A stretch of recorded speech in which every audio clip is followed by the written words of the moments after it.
আজকে আপনাদের কাছে এসেছি আমার একটা কষ্টের গল্প শেয়ার করতে।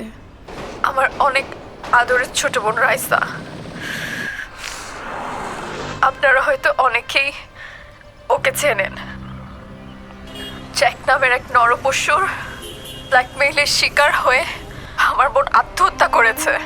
আমি নিশ্চিত এরকম প্রতিনিয়ত ও মেয়েদের জীবন ধ্বংস করার চেষ্টা করছে। আমি আমার বোনকে হারিয়েছি। আমি আমার বোনের বিচার চাই।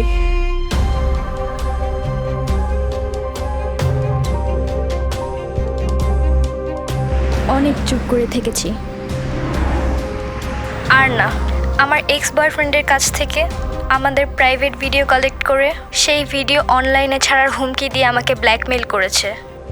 সেই ভুলের মাসুল আমাকে 1 বছর যাবৎ দিতে হয়েছে। আর কত? জ্যাকের মতো পাপী জঘন্য মানুষদের আমি বিচার চাই।